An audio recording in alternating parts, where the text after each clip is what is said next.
Sir, Pakistan और बांग्लादेश करीब आ रहे हैं। मोहम्मद यूनुस ने पाकिस्तान के प्रधानमंत्री से मुलाकात की और मुलाकात के दृश्य अगर आपने देखे हों तो ऐसा लग रहा था कि कुंभ के बिछड़े भाई हैं। बिल्कुल। तो अब ऐसा माना जा रहा है कि ये दोनों चाह रहे हैं कि 1971 के दौर को भुला दिया जाए। इसे कैसे देखते हैं आप? इसका भारत पर क्या असर पड़ेगा? भारत को किन चीज़ों का ध्यान रखना चाहिए? बिल्कुल निंदे जी, देखिए ये लोग गए थे वहाँ D8 की मीटिंग में, जी, कैरो में, जी, जो डेवलपिंग नेशंस 8 जी, जो देश हैं उनकी मीटिंग है, और 8 देश में सब मुस्लिम नेशंस ही हैं। देखिए नाइजीरिया, टर्की, इसमें मलेशिया भी है, इंडोनेशिया, और ये दोनों तो हैं ही। जी, और जैसे आपने कहा कि इनकी आपस में मीटिंग हुई जी, वहाँ पर। इससे पहले एक बार ये जब गए थे उधर मिल चुके थे न्यूयॉर्क में, जी, यूएन जनरल असेंबली के उस पर। बट इशू है, मैं तो ये कहूँगा मिले नहीं, इनको मिलाया जा रहा है, जी, क्योंकि कुछ ताकतें हैं जो इनको बैक करके मिलाई जा रही हैं। अदरवाइज इनके पास अपने पास तो कुछ है नहीं, जी, और फिर भी जो है इस तरह के हालात पैदा हो रहे हैं वहाँ पर। और अब जैसे आपने कहा, इन्होंने यही कहा है कि 1971 के हालात भूल करके हमको आगे बढ़ना चाहिए। जी, जबकि अभी तक जो पिछली सरकारें थीं या सरकार थी 15 साल से, उसने कहा कि पाकिस्तान ने माफ़ी मांगना चाहिए जी, 1971 में जो जीनोसाइड किया, जो रेप, मर्डर, इतनी चीज़ें की जी, उसके लिए। लेकिन अभी जो है ये कह रहे हैं कि नहीं। तो नेचुरली आवाज़ इनकी मोहम्मद यूनूस की नहीं है। जी, इनके पीछे जो ताकतें हैं, और ताकतें हैं कौन, वही हैं जमात इस्लामी से लेकर के आईएसआई है या बाकी हैं जी, जो ऐसे वो कर रहे हैं। और इन्होंने ये बोला है कि स्ट्रेटजिक पार्टनरशिप हमें करना चाहिए आपस में, ट्रेड, कॉमर्स और स्पोर्ट्स, कल्चर, इसके बारे में करना चाहिए। अभी आप ये देखिए कि अभी इन्होंने कर दिया है कि पहले होता था कि जितने सामान पाकिस्तान से बांग्लादेश में आते थे उनकी पूरी चेकिंग होती थी, जी, हर एक की। अब उन्होंने बंद कर दिया है। जी, रैंडम होगा, रैंडम क्या होगा मैं कहूँगा नहीं है। नहीं है। जी, और किसके लिए नहीं है ये सामान, आप समझ सकते हैं कि वो जो रेडिकल ताकतें हैं जी, वो चाहती हैं कि उनका सामान आए, जी, हथियार से लेके गोला बारूद से हर एक चीज़ आए जी, जिसकी चेकिंग ना हो। जी, तो एक वो है। दूसरा, जो पाकिस्तान से आने वाले लोग हैं उन पर वीज़ा रिस्ट्रिक्शंस ख़त्म कर दिए हैं, जी, तो भी आराम से आ जाएं। और बांग्लादेश में आने जाने वाले कौन होंगे? पाकिस्तानी जी, यही होंगे जो इनके रेडिकलिज्म में या टेररिज्म में, और पाकिस्तान चाहेगा कि उनको अपने यहाँ से हटा के वहाँ लाए, जी, जिससे कि पाकिस्तान अभी तक जो टेरर वाले देशों की लिस्ट में था जी, उससे जो है बाहर निकले। वो कहे कि नहीं जी हमारे पास तो है नहीं। जी, तो एक उसका ये भी, अदरवाइज पाकिस्तान के पास है क्या देने के लिए जो उसके पास खुद नहीं है। जी, हालांकि आज पर न्यूज़ आई है कि उसने आर्म्स एमिनिशन, स्पेशली 155 मिलीमीटर के कुछ एमिनिशन और कुछ गन्स और बाकी चीज़ें वहाँ दी है उसने। जी, तो ये जो नई गवर्नमेंट है वो तो हम देख रहे हैं शुरू से कि जो भी पॉलिसी है, जो पिछली गवर्नमेंट बीएनपी की थी उसको सारी हटा करके उनको, आपने देखिए किस तरह से जो इनके जो 1971 में फ्रीडम फाइटर्स थे जी, उनको कैसे घर से खींचा जा रहा है, बाहर लिया जा रहा है, जी, चप्पल पहना के उनको मारा पीटा जा रहा है सबको। ये जी, हालत हो रही है। माइनॉरिटीज और हिंदूज के अगेंस्ट जो हो रहा है वो तो है ही, जी, और उसके अलावा खुद के लोगों के खिलाफ ये कर रहे हैं। जी, आगे जो सेकुलर होना था बांग्लादेश, वो जो है अब पूरा शरिया उसमें जा रहा है, जी, और शरिया में ही नहीं जाएगा, ये तो पूरा टेररिस्ट के उसमें हाथ में जाएगा। तो लग तो ये रहा है कि अब ये दूसरा अफगानिस्तान वहाँ बनने वाला है, जी, जिस तरह से हालात वहाँ बन रहे हैं। जी, आईएसआईएस, मुस्लिम ब्रदरहुड, जी, और बाकी जो पाकिस्तान के ग्रुप्स हैं वो वहाँ पहुँच रहे हैं। तो ये चीज़ें अब ऑलरेडी शुरू हो गई हैं। और जैसे मैंने कहा कि ये बांग्लादेश भी उसके हालात में जाएगा, अफगानिस्तान। और अगर वो होता है तो फिर वही होगा जैसे अफगानिस्तान में, अभी अफगानिस्तान पाकिस्तान के खिलाफ हो गया है, जी, तो बाद में चल के वही होगा। जी, क्योंकि भारत तो, चलिए भारत कंट्रोल करेगा, भारत के लिए खतरे की घंटी तो जरूर है, इसमें जी, कोई दो राय नहीं है। जी, क्योंकि सिर्फ पाकिस्तान अपने आप तो आ नहीं सकता। जी, चीन देखिए, वो भी नज़र इसीलिए रखे हुए है। जी, चीन चाहता है फुटहोल्ड वहाँ पर। जी, अमेरिका भी चाहता था, लेकिन अब इन दोनों में कौन सबसे ज़्यादा और जल्दी वहाँ आएगा उसके ऊपर है कि जो पहुँच के अपना बेस वहाँ बना ले। जी, तो इसलिए जो आपने कहा कि भारत के खिलाफ मैं कहूँगा, हम सोचे थे कि 2 फ्रंट हैं, चीन और पाकिस्तान।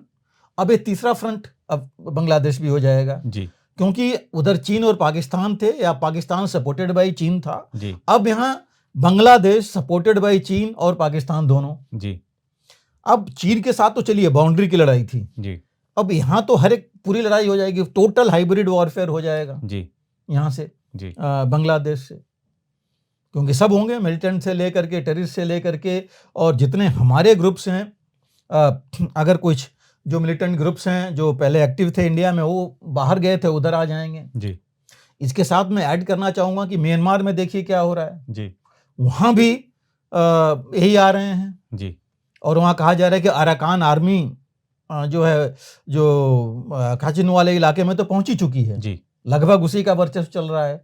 उसको सपोर्ट कौन कर रहा है? चीन कर रहा है। और वो अराकान आर्मी नहीं है एक्चुअली, वो तो अराकान ये जो रोहिंग्या ARSA है, अराकान रोहिंग्या सल्वेशन आर्मी है, मतलब जी। रोहिंग्या मुस्लिम्स की आर्मी है, जी, जो दोनों रोहिंग्या वहाँ से निकाले जा रहे हैं, वो वहाँ पर अपना वर्चस्व रखना चाहते हैं, और बांग्लादेश में तो ऑलरेडी रोहिंग्या हैं ही। जी, तो आप समझ लीजिए कि एक ये, जैसे मैंने कहा कि ये पाकिस्तान बांग्लादेश मिल नहीं रहे हैं, इनको मिलाया जा रहा है, जी, इसीलिए कि इंटरेस्ट दूसरों का सर्व हो, जी, और वही चीज होगी हालत इनकी बाद में, जो अभी नहीं समझ रहे हैं, बाद में नुकसान इन्हीं का होना है। जी, क्योंकि आप न्यूक्लियर पावर कितना हो जाए, पाकिस्तान यहाँ पर न्यूक्लियर पावर तो अपना ला सकता नहीं है, और अपने आप भी रह करके वो इस्तेमाल अगर नहीं कर पाएगा, तो उसको रखने का उसका कुछ मतलब नहीं कुछ होगा, मतलब नहीं। और फिर भी उसी का नुकसान होगा।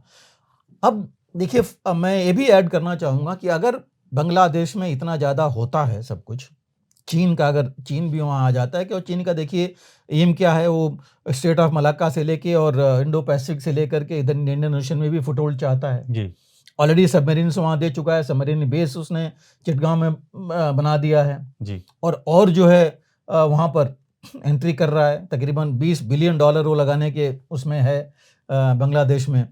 तो अगर इतना वो कर लेगा, तो वो फ्री में तो करेगा नहीं, और वहाँ पर जो है वो चाहेगा फुटहोल्ड।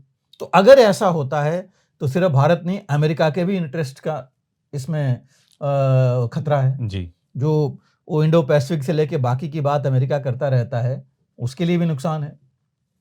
तो इंटरेस्ट भारत का तो ज़्यादा है, इसमें कोई दो राय नहीं है, जी, बट उनका भी बहुत ज़्यादा है। और क्योंकि बांग्लादेश देखिए होगा क्या अल्टीमेटली, कोई उसमें ना कोई इतनी बड़ी पॉलिटिकल पार्टी आएगी, ना BNP रही, ना आवामी लीग रही, रह जाएगी जमाते जी, ब्रदरहुड, वो भी अपने पैर गड़ा चुके हैं वहाँ, इस्लामिक ब्रदरहुड वाले। जी, तो ये सारे मिल करके करेंगे क्या?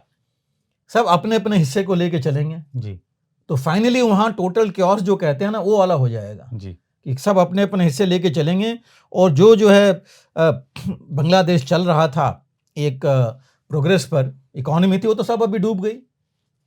और मैं इसलिए चीन अमेरिका के बीच में चीन की बात कर रहा हूँ, क्योंकि मोहम्मद यूनुस, जो कहा जा रहा है कि अमेरिका ने भी सपोर्ट किया है, लेकिन 2016 के इलेक्शन में, ट्रंप के इलेक्शन में, इन्होंने उनको सपोर्ट नहीं किया था। जी, तो अब वो एक बैग सपोर्टर तो ट्रंप के बनेंगे नहीं। जी, तो ये जो है, और ट्रंप देखिए अभी उन्होंने क्लियर किया है कि वो बिल्कुल खिलाफ हैं जो हिंदूज के अगेंस्ट बांग्लादेश में हो रहा है, जी, उन्होंने साफ बोला है। तो ये ले करके मुझे लगता नहीं कि इतना ज़्यादा मोहम्मद यूनुस उनको साथ चल पाएंगे, और उनके बिना चल पाएंगे, ये भी हमें मुश्किल लग रहा है कि बिना अमेरिका के वो चल भी पाएंगे। जी, तो दूसरी चीज़ देखिए जो इम्पोर्टेंट है, कि उन्होंने बोला है कि शेख हसीना के लिए उनका एक्सट्रेडिशन के लिए, कि भारत से उनको बांग्लादेश में भेजा जाए, दिया जाए उनको। और उन्होंने बोला है कि भारत तो बहुत ज़्यादा बोल रहा है, इतना कुछ हिंदूज के ऊपर नहीं हो रहा है, जो कि दोनों चीज़ें गलत हैं। ये चीज़ देखिए, हाँ, एक्सट्रेडिशन ट्रीटी तो ज़रूर है भारत और बांग्लादेश के बीच में, और बांग्लादेश से कुछ भारत ने जिनको बोला था वो लोग आए थे, जी, भेजा गया था वहाँ से, जी, उन्होंने एक्सट्रेडिशन किया था, भारत से भी हुआ था। जी, लेकिन जब तक कुछ स्टेब्लिश नहीं हो जाता कि बांग्लादेश के खिलाफ वो जो काम हुई थी, तो ये जो है उन्होंने किया था, तब तक भारत करेगा नहीं। और भारत जो है सोच समझ के ही निर्णय लेगा, जो भी है, जो इंटरनेशनल रूल और लॉ के मुताबिक है उसके जी। हिसाब से ही काम करेगा। लेकिन देखिए आज की तारीख में दोनों अनस्टेबल हैं, पाकिस्तान भी है और बांग्लादेश भी है। जी। बांग्लादेश की आप हिस्ट्री देखिए, 75 71 से 75 तो चला, 75 में मुजीब की हत्या हुई और उसके बाद लगातार इनके पास कुछ न कुछ समय के बाद मिलिट्री कू होता रहा है। जी। पिछले 10 सालों में, 10-12 सालों में नहीं हुआ। और मुझे लगता है कि आर्मी अभी भी चुपचाप बैठी है, पहले भी चुप थी। जी। लेकिन जो पहले चुप थी वो मजबूर थी आर्मी कि हमें मौका नहीं मिल रहा है, जी। क्योंकि जो उनको लत लग चुकी थी 75 से लेकर के और तकरीबन 2005 तक कि इतने मिलिट्री कू होते रहे थे, वो नहीं हो रहे हैं, उनको वो चीज़ मिल नहीं रही है।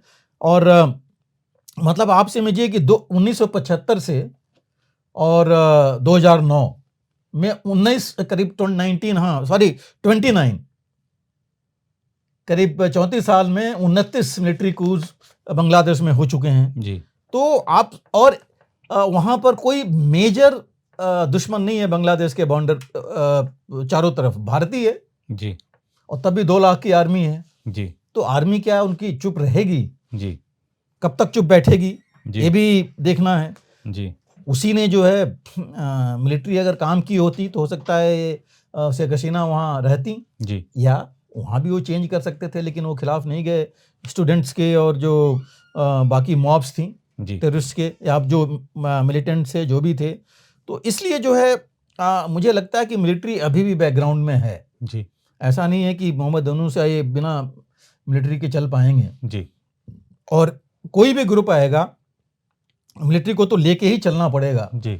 लेकिन जो अगर, क्योंकि अगर कू कर देती है मिलिट्री इस समय, उनको भी पता है कि अगर कर देंगे तो मुश्किल हो जाएगा। जी। क्योंकि ऑलरेडी बिल्कुल डाउन है इकोनॉमी, सब कुछ डाउन है। जी। और जहां उन्होंने कू किया, अगर सत्ता संभाली तो बाहर से सैंक्शंस काफ़ी लग जाएंगे। जी। सैंक्शंस लगने से उनकी हालत और ख़राब हो जाएंगी।